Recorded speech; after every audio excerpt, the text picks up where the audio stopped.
ఇంకోటికి ఈ యొక్క అధికారులకు జీతం ఇస్తుంది ప్రజలు. వాళ్ళ కష్టార్జితం వాళ్ళ చెమటని నీకు ఎందుకు ఇస్తున్నారు? వాళ్ళని కాపాడడానికి, వాళ్ళకి మంచి సుపరిపాలన అందించడానికి, వాళ్ళ బతుకులు మార్చడానికి, వాళ్ళ పిల్లలకి ఉద్యోగాలు ఇవ్వడానికి, ఎవరి క్వాలిఫికేషన్ తగ్గట్టుగా వాళ్ళకి పని చూపెట్టడానికి, వాళ్ళ బతుకులు మార్చడానికి, వాళ్ళ చిల్లర ఇచ్చి మిగతా దోసుకొని వాళ్ళ బతుకులతో ఆడుకుంటే వాళ్ళు ఇచ్చిన గనితో వాళ్ళని చంపుతా అంటే, ఇప్పుడు ఈ కేసులో రియాజ్ కేసులో నిజంగానే అతను నేరం చేసిండు. మరి 60 నేరాలు చేస్తుంటే రిపీటెడ్ అఫెన్స్ కింద ఉన్నప్పుడు అతను జైలుకి ఎట్లా బయటకు వస్తాడు? వాటి మీద ఎందుకు విచారణ జరగదు? ఎందుకు దోషులకు శిక్షలు పడాయి? అంటే అది పోలీసు వ్యవస్థ లోపం కాదా? అది న్యాయ వ్యవస్థ లోపం కాదా? ఎట్లా వస్తుంది బెయిల్? ఎట్లా వస్తుంది? రిపీటెడ్ అఫెన్స్ రాదు కదా, మర్డర్ కేసులకు బెయిల్ రాదు కదా, రైట్? రాకూడదు కదా. అది న్యాయ వ్యవస్థ. మరి 60 కేసులకి ఏమైంది? ఆ కేసులు ఎందుకు పెండింగ్లు ఉంటున్నాయి సంవత్సరాలు? వాటికి ఎందుకు విచారణ జరుగుతలేదు? వాటికి ఎందుకు శిక్షలు పడతలేవు? శిక్షలు పడడానికి అతను ఎట్లా రాగలుగుతాడు? శిక్షాకాలం అయిపోయినాక రాగలుగుతాడు, కానీ శిక్ష అంత పెద్ద అంటే అతను అంత పెద్ద నేరం చేయలేదు అని అర్థం. బెయిల్ వచ్చింది అంటే అతను అంత పెద్ద నేరం చేయలేదు అని అర్థం. దొంగతనం కేసులు, పెట్టి కేసులు, అది బెయిల్ వచ్చిందంటే అతను క్లీన్ చీట్ ఉన్నట్టు కాదు, కేసు క్లోజ్ అయినట్టు కాదు. కేసు విచారణలో ఉంది, కోర్టు పిలిచినప్పుడు అటెండ్ కావాలి, న్యాయవాదిని పెట్టుకోవాలి, తన తరపు వాదనలు వినిపించాలి. కాబట్టి అతను స్టిల్ అక్యూజ్డే, బయట ఉన్న లోపల ఉన్న అక్యూజ్డే. చిన్న నేరాలకు బెయిల్ వస్తుంది, పెద్ద నేరాలకు రాదు.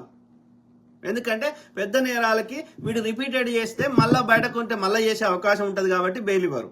మర్డర్ కేసులు అట్లాంటి పెద్ద చేస్తే మళ్ళీ బయటకు వస్తే మళ్ళీ చేసే అవకాశం ఉంటుంది కాబట్టి ఇయ్యరు. ఆర్థిక నేరాలు పెద్ద చేస్తే మళ్ళీ బయట ఉంటే చేస్తాడు కాబట్టి ఇయ్యరు. ఓకే, ఏదైనా పెద్ద అఫెన్స్ ఉంది, ఉపా చట్టాలు, ఇంకో చట్టాలు, ఏదైతే మళ్ళీ బయటకు వస్తే మళ్ళీ చేసే అవకాశం ఉంటుంది అనిపిస్తే బెయిల్ ఇవ్వరు. కానీ తెలిసో తెలియకో ఒక ప్రత్యేక పరిస్థితుల్లో చిన్న ఏదైనా జరిగింటే, చిన్న నేరాలు, దొంగతనము ఇంకోటి జరిగింటే బెయిల్ ఇస్తారు.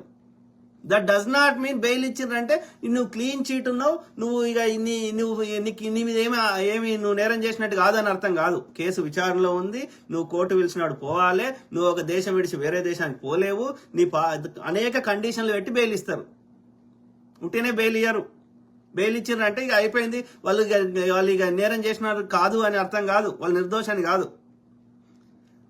నేరం దోషి అని నిరూపించేదాకా అతను నిర్దోషే.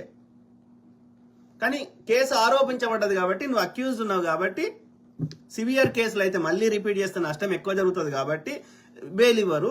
ఓకే, జైల్లో ఉన్నంత మాత్రం దోషాన్ని కాదు. ఒకటే గుర్తుపెట్టుకోండి, దోషి ఎప్పుడైతాడంటే కోర్టు ఫైనల్ తీర్పు ఇచ్చిన తర్వాత, అంతవరకు దాకా దోషి కాదు. ఓకే, కొన్ని కేసులకు బెయిల్ వస్తుంది, కొన్ని కేసులకు రాదు. విచారణని ప్రభావితం చేస్తావు లేకపోతే మళ్ళీ నేరం చేస్తావు అంటే బెయిల్ ఇవ్వరు, లేకపోతే బెయిల్ ఇస్తారు. అది కూడా కండిషనల్ బెయిలే ఇస్తారు. దానికి 100 కండిషన్లు పెట్టి, ఇంకా పెద్ద వాటికైతే చాలా, ఇప్పుడు అమెరికాలో అయితే $1 మిలియన్ అట్లా పెడతారు. $1 మిలియన్ కట్టుకునే సామర్థ్యం ఉండదు కాబట్టి వాడికి రావాలన్నా రాలేడు. ఇక అర్థమైందా? కానీ ఏది ఏమైనా నేను చెప్పదలుచుకుంది ఏంటంటే, న్యాయ వ్యవస్థకి దానికి ఒక పద్ధతి ఉంది, దానికి ఒక ప్రొసీజర్ ఉంది.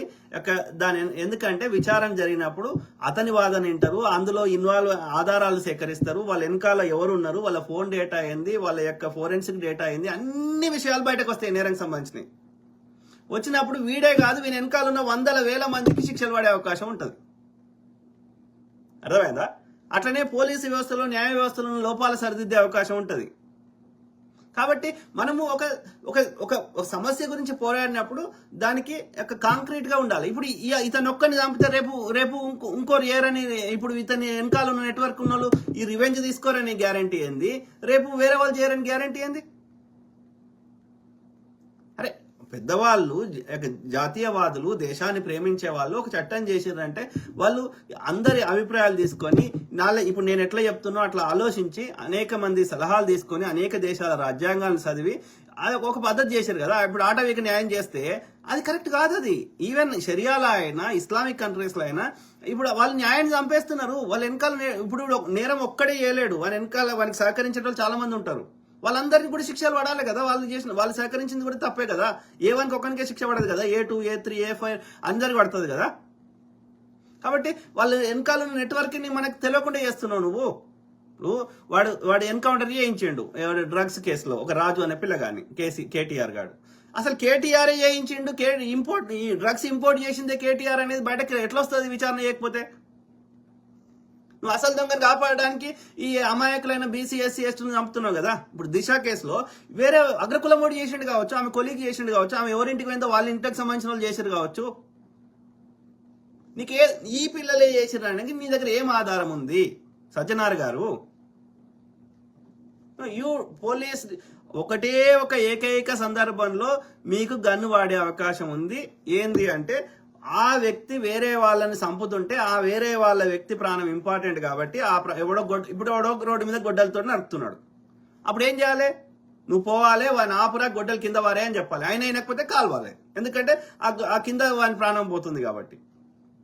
సేమ్ థింగ్ వాడు అంటే వేరే వాడిని ఫిజికల్ గా అటాక్ చేస్తుంటే నిన్ను కానీ వేరే వాళ్ళని కానీ ఆ ఎదుటి వ్యక్తి ప్రాణం కాపాడడానికి మాత్రమే వాడి గన్ను కింద పడేయమని చెప్పినా, ఆయుధం కింద పడేయమని చెప్పినా వాడు వినకపోతే విధిలేని పరిస్థితులలో మాత్రమే ఆ ఒక ప్రాణిని కాపాడడానికి మాత్రమే నువ్వు గన్ను వాడాలి. మిగిలిన ఏ సందర్భంలో కూడా నీకు కొట్టే శిక్షించే అధికారము ఇంకేది లేదు. నువ్వు విచారణలో భాగంగా నిజాన్ని రాబట్టడానికి శిక్షించడం కూడా కోర్టు పరిమించిన మానవీయ కోణంలో కోర్టు అనుమతితోటి కోర్టు ఒక వ్యక్తి ముందటుండగా కోర్టు అతని ప్రాణం పోకుండా ఎంతవరకు శిక్షిస్తే నిజం వస్తుందో దానికి కూడా స్పెషల్ పర్మిషన్ తీసుకొని చేయాల్సి ఉంటుంది. నీ ఫోన్ కూడా ఆ పోలీసోడు వాని ఇష్టం ఉన్నట్టు చేయడానికి ఉండదు, దానికి కూడా జడ్జి పర్మిషన్ తీసుకోవాలి. అంటే బలమైన కారణం లేకుండా నీ ఫోన్ కానీ నీ ఇంట్లో వచ్చి సెర్చ్ చేయడం కానీ నిన్ను అరెస్ట్ చేయడం కానీ ఏది కూడా పోలీసోడు వాని ఇష్టం ఉన్నట్టు చేయడానికి లేదు. అంటే ఇక్కడ ఏం అర్థమవుతుంది? పోలీసోనికి అంత దిమాక్ లేదు. ఓకే, వానికి ఉన్న లిమిటెడ్ దిమాక్ తోటి వాడు చేయగలుగుతాడో లేదో, వానికి చట్టాల గురించి అంత డీప్ అనాలిసిస్ లేకపోవచ్చు న్యాయం గురించి. కాబట్టి వానికి అనిపించింది వాడు వానికి ఒకటే ఆ నేరాన్ని వానికి నేరం అనిపించినప్పుడు దాన్ని ప్రివెంట్ చేయడానికి టెంపరీగా అరెస్ట్ చేసే అధికారం ఉంది, కానీ మిగతా ఏ డెసిషన్ మేకింగ్ లో పోలీసానికి లేదు. ఏం చేయాలన్నా కోర్టు చెప్పాల్సిందే. ఎందుకంటే వాళ్ళు న్యాయశాస్త్రాన్ని రాజ్యాంగాన్ని అవుపోసన పట్టినరు, చట్టాల గురించి పూర్తి అవగాహన ఉంది. అందులో కూడా సీనియర్ 20-30 ఏళ్ళు ఏది అనేక కేసుల అనుభవం ఉండి ఈ యొక్క న్యాయ వ్యవస్థ గురించి పూర్తి అవగాహన ఉన్న వ్యక్తులే ఆ జడ్జిగా అవుతారు. కాబట్టి ఓకే, జడ్జి ఇష్టం ఉన్నట్టు ఇరుపక్షాల వాదనలు విని మానవీయ కోణంలో ఆలోచించి రాజ్యాంగాన్ని దృష్టిలో పెట్టుకొని అతనిలో మార్పు వచ్చే విధంగా ఉండే విధంగా చట్టాలు శిక్షలు వేస్తారు. కానీ అతను సావాలే అనే ఒక ప్రత్యక్షాలతోటి వాళ్ళు కోర్టులు తీర్పు ఇయ్యరు. ఓకే, సో కాబట్టి అవన్నీ కన్సిడర్ తీసుకోవాలి. ఎందుకంటే ఆ నేరస్తుడు ఎందుకు అయిండు, అతని కారణాలు ఏంది, what is the root cause, అతనికి కూడా ఫ్యామిలీ మెంబర్స్ ఉంటారు, ఇవన్నీ ఆలోచిస్తారు. కాబట్టి మొత్తం ఒక వ్యవస్థను పెట్టింది ఒక మంచి ఉద్దేశంతో. కాబట్టి నేను అతన్ని 1% సమర్థిస్తలేను, కానీ మనకు ఒక ఏర్పరచుకున్న వ్యవస్థని గౌరవిద్దామంటున్నా అంతే. ఎస్, న్యాయస్థానంలో పోరాడితే అతన్ని బెయిల్ ఎందుకు ఇచ్చిర్రు? మరి అది తప్పు కదా మీది. ఇప్పుడు రేపు ఇట్లాంటి కేసులకు ఎన్నిటికి బెయిల్ ఇస్తారు మీరు? అంటే మీరు అతని దగ్గర డబ్బు తీసుకొని గడ్డి తిని బెయిల్ ఇచ్చిర్రా? మరి ఈ ప్రవర్తన మార్చుకోవద్దా? 60 నేరాలు చేసిన వానికి ఎట్లా బెయిల్ వచ్చింది? అంటే దొంగలు పోలీసులలో కూడా ఉన్నారు, దొంగలు కోర్టులలో కూడా ఉన్నారు అర్థమే కదా. మరి ఈ దొంగల్ని కదా శిక్షించాల్సింది. ఆలోచించండి మిత్రులారా. కానీ ఏది ఏమైనా నేను గమనించింది అయితే ఎక్కడ పోయినా ఓకే, ఆ వెనకాలండి చేయించేటోళ్ళేమో వేరే ఉన్నారు, సుఖాన్ని అనుభవించిన వాళ్ళు, సంపద అనుభవించే వాళ్ళు, పదవులు అనుభవించే వాళ్ళు అగ్రకులాల వాళ్ళు ఉన్నారు, జనరల్ కేటగిరీ కింద మొత్తం పదవులు తీసుకునే వారు అగ్రకులాల వాళ్ళు ఉన్నారు. కానీ ప్రతి చోట శిక్షలు పడుతుంది, శ్రమ దోపిడీ జరుగుతుంది, అన్ని రకాలుగా దోషులని ఒక ఫాల్స్ ప్రాపగండా, ఏమంటారు, ఒక వాళ్ళ వ్యక్తిత్వ హననము, క్యారెక్టర్ అసాసినేషన్, లేకపోతే వాళ్ళని అసాసినేషన్ జరుగుతుంది మాత్రం ఎక్కడ పోయినా బీసీ ఎస్సీ ఎస్టీలే, ఏ కులమైనా ఏ మతమైనా.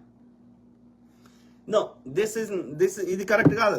ఓకే, మనము ఈ ఆటవిక న్యాయాన్ని నేనన్నా మన దేశంలో అంటలేను, ఇస్లామిక్ దేశంలో అయినా, అదే తాలిబాన్లు అయినా లేకపోతే ఆ సౌదీ అయినా వాళ్ళది కూడా కరెక్ట్ కాదు, ప్రొసీజర్. ఓకే, మీ కామెంట్స్ చదువు.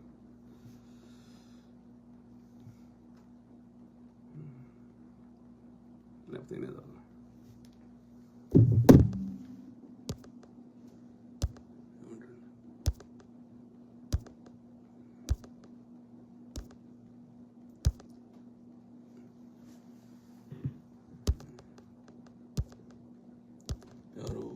షేక్ అజార్ ఎంఏ అసల్ మాలేక్ సారీ అస్లాం మాలేకుం. ఓకే, నమస్తే. ఓకే, నొమాన్ షేక్ భాయ్. ఓకే, నమస్తే బ్రదర్. సారీ నేను అనలేకపోతే ఉర్దూ అరబిక్ కానీ. సో ఇది రాజేష్ రావణపల్లి బ్రదర్. ఈ పోలీస్ డిపార్ట్మెంట్లో కానిస్టేబుల్, ఎస్ఐ, డిఎస్పి ఇలా ర్యాంకింగ్ సిస్టమ్ తీసేయాలి బ్రదర్. ఒకడి కింద ఒక్కోడి మళ్ళీ చూడండి, అది ఆర్మీలో కానీ ఎక్కడ కానీ మళ్ళా కీ పోస్టులు ఉంటాయి చూసినావు పైన ఉండేటి. ఆర్మీలో కూడా supervisor type, manager type, any big decision making అన్ని మళ్ళా కులాలే. కింది కులపోడు ఎంత చదువుకున్నా వానికంటే 10 రెట్లు చదువుకున్నా వీడు ఉండడు మళ్ళా. సో డిఎస్పీల ర్యాంకింగ్ సిస్టమ్ తీసేయాలి బ్రదర్. ఒకడి కింద ఒక్కోడిని బానిసలాగా పనికి పెట్టుకున్నాడు లాగా మొత్తం పోలీస్ వ్యవస్థని ప్రక్షాళన చేయాలి బ్రదర్. వాళ్ళకి ఏమంటారు మిస్యూజ్. ఇప్పుడు ఈ యొక్క పోలీస్ ఇక్కడ చాలా, ఇప్పుడు నేను చెప్పిన చాలా పాయింట్స్ ఉన్నాయి. ఓకే, సో అందులో పోలీసు వాళ్ళకి కూడా ఇప్పుడు ఇప్పుడు వాళ్ళకి ఎందుకు గన్ను ఇచ్చినా చెప్పు. వాడు మనల్ని కాపాడడానికే కదా, మనల్ని ఎవడని చంపుతుంటే ఆపడానికే కదా, రైట్? సో తననే చంపుతుంటేనే తనని కాపాడుకోలేనాడు, మన ఎట్లా కాపాడుతాడు అంటే పోలీసులకు సరిగ్గా ట్రైనింగ్ ఇస్తలేమని అర్థం కదా. ఆలోచించండి. సో అంటే డబ్బులని వేస్ట్ చేస్తున్నాం, వీని కూర్చుండే పెట్టి మేపుతున్నట్టు పోలీసుని, అంతే కదా. వాడు మనం ఎవడం చంపుతుంటే వాడు మనం సమయానికి వచ్చి కాపాడలేకపోతున్నాడు. వాడిని చంపుతుంటే వాడు కాపాడుకోలేకపోతున్నాడు. వాడు ఎందుకు మరి వీనికి నెలకు జీతం ఇచ్చి వీని ఎందుకు మోపాలి మన ట్యాక్స్ డబ్బులతోటి? డబ్బులని వేస్ట్ చేస్తున్నాం కదా. దానివల్ల మనమే ప్రైవేటు వీళ్ళని పెట్టుకుంటే అయిపోతుంది కదా, లేకపోతే మనమే గను కొనుక్కుంటే అయిపోతుంది కదా. ఆలోచించండి. సో ఇది ఒక్కోడిని బానిసలాగా, ఈవెన్ మనని చంపుతుంటే మన ఆత్మరక్షణ కోసం మనని ఎదుటోని కొట్టినా చంపినా తప్పు కాదు. ఓకే, కాకపోతే ఆధారం ఉండాలి. అది కరెక్ట్ ఉండాలి. నువ్వు ఫేక్ రీజన్ అది ఆధారం లేకుండా నిజంగా వాడు చంపకున్నా కానీ నువ్వు అది బూచిగా చూపెట్టి చంపుతా అంటే కలవదు, ఫేక్ కలవదు. సో ఒక్కోడిని బానిసలాగా పనికి పెట్టుకున్నాడు లాగా ఆర్డర్లు వేయడం, తిట్టడం ఇది ఎక్కువైపోయింది. అంటే ఈ జరిగిన సంఘటనకి దానికి సంబంధం లేదు, కానీ ఈ వ్యవస్థను మళ్ళీ కొత్తగా సృష్టించాలి. అన్ని వ్యవస్థలు ఉంది కదా, ఒక పోలీస్ వ్యవస్థనే కాదు, ఇండియాలో అన్ని వ్యవస్థలు ఇదే దరిద్రం ఉంది. సో లేదు, కానీ వ్యవస్థను మళ్ళీ కొత్తగా సృష్టించాలి. అదే బ్రదర్, దీనికి ఒకటి ప్రధానంగా మనం చేయాల్సింది ఏంటంటే ఈ రాజకీయ నాయకులకి ఈ యొక్క ఇండిపెండెంట్ పనిచేయాల్సిన వ్యవస్థలకు ఉన్న లింక్ కట్ చేయాలి. అది సిబిఐ కానీ, ఈడీ కానీ, హ్యూమన్ రైట్స్ కమిషన్ కానీ, జడ్జిలు కానీ, ఎలక్షన్ కమిషన్ కానీ, లేకపోతే ఇక్కడ పోలీస్ వ్యవస్థ కానీ ఈ ప్రభుత్వంలో భాగంగా ఉండకూడదు. అవి ఇండిపెండెంట్ గా ఉండాలి. అంటే ప్రభుత్వంలో కూడా ఎవరైనా తప్పు చేస్తే శిక్షించే అధికారం ఈ ఇండిపెండెంట్ వ్యవస్థలకు ఉండాలంటే ఈ ప్యారలల్ సిస్టమ్స్ ఇవన్నీ. ఓకే, సో కాబట్టి ప్రెసిడెంట్ ని, ప్రధానమంత్రిని, ఓకే, సో ఎవరైతే కీ డెసిషన్స్ తీసుకునే వాళ్ళందరూ స్వతంత్రంగా, ఇండిపెండెంట్ గా, నిష్పక్షపాతంగా, పార్టీలకు అతీతంగా, కులాలకు మతాలకు అతీతంగా ఏది వాళ్ళు నిర్ణయం చేయాల్సిన వ్యక్తులు వ్యవస్థలు ఓకే ఇండిపెండెంట్ గా పనిచేయాలంటే వాళ్ళని ప్రజలే ఎన్నుకోవాలి. ఎమ్మెల్యేని, ఎంపీని, ఎమ్మెల్సీని ఎన్నుకుంటున్నట్టుగా అందరినీ ప్రజలే ఎన్నుకోవాలి. ఓకే, వాడు నచ్చకపోతే మళ్ళీ వాడిని తీసేసి ఇంకొన్ని ప్రజలే ఎన్నుకుంటారు. సో ఇక ఎక్సెప్ట్ ఈ పార్లమెంటు, అసెంబ్లీ వీటికి 4 ఏళ్లే పెట్టాలి. ఈ ఎంపీలు ఇవన్నీ రాజ్యసభ కానీ ఏదన్నా కానీ, సో 4 ఏళ్లే పెట్టాలి. ఇక ఈ గీజీపీలకి 1 ఇయర్ పెట్టాలి, సిబిఐ డైరెక్టర్లకి. ఓకే, వాడు మంచిగా పని చేస్తే మళ్ళీ నెక్స్ట్ ఇయర్ ఎన్నుకుంటారు, లేకపోతే ఎన్నుకోరు. ఒకవేళ ప్రజలకు అంత తెలియలేదు, అంత జ్ఞానం లేదు, ఇంత విచక్షణ జ్ఞానం డే టు డే లేబర్ పని చేసుకుంటారు, చదువుకోని వాళ్ళకి తెలియదు అంటే కనీసం ఎమ్మెల్సీని ఎన్నుకున్నట్టుగా గ్రాడ్యుయేట్లు అయినా ఎన్నుకునే అవకాశం కల్పించాలి. ప్రతి సంవత్సరం గ్రాడ్యుయేట్లు ఈ సిబిఐ డైరెక్టర్ని, ఈడీ డైరెక్టర్ని, డీజీపీని, హ్యూమన్ రైట్స్ కమిషన్ మెంబర్లని, ఈ కార్పొరేషన్ చైర్మన్లని ఇట్లాంటి వాళ్ళని చేసుకుంటే ఏమన్నా ఇండిపెండెంట్ గా పనిచేస్తాయి. ఓకే, ప్రభుత్వం ఏం చేస్తుంది? ప్రభుత్వం మనం కట్టిన పైసలు ట్యాక్సులని వాటిని సద్వినియోగం చేస్తుంది, పథకాలు ఇస్తుంది, లేకపోతే అభివృద్ధి చేస్తుంది, అంతవరకే. మిగిలిన అన్ని ఇండిపెండెంట్ ప్రభుత్వంలో ఉన్న లోపం చేస్తే, మంత్రి ఏది కరప్షన్ చేస్తే, ఇంకోటి చేస్తే వాళ్ళని కూడా అరెస్ట్ చేసి శిక్షించే అధికారం పోలీసు వ్యవస్థకి ఐడియల్ గా ఉంది రాజ్యాంగంలో. కానీ దాన్ని ఎందుకు వాడతలేరు? ఎందుకంటే వాళ్ళ అనుకూలం అన్ని అక్కడ పెట్టుకుంటున్నారు. వాళ్ళని నియమించే అధికారం ఎవరి దగ్గర ఉంది? వీని దగ్గర పెట్టిరు. ఎందుకు పెట్టిరు? మనం ఎంచుకున్న ప్రజాప్రతినిధులు మన కోసం పనిచేస్తారని వీని చేతిలో అన్ని అధికారాలు పెట్టేసారు. అది కరెక్ట్ కాదు. అది ప్యారలల్ వ్యవస్థ. ఓకే, ఒక వ్యవస్థలో ఉన్న లోపాన్ని ఇంకోటి సరిదిద్దాలంటే వాళ్ళని నియమించే అధికారం ప్రజల దగ్గరే ఉండాలి. ఈ మనకెంచుకున్న ప్రజాప్రతినిధులు మన కోసం పనిచేయాలని కోరుకుంటున్నాం, కానీ వాడు పని చేయకపోతే వాడిని తీసేసే అధికారం మన చేతుల్లోనే ఉంది. ఎలక్షన్స్ అంటే అర్థమే కదా, మళ్ళీ లేకపోతే వాడు ఎల్లకాలం ఉంటాడు కదా రాజుల కాలంలో అయితే.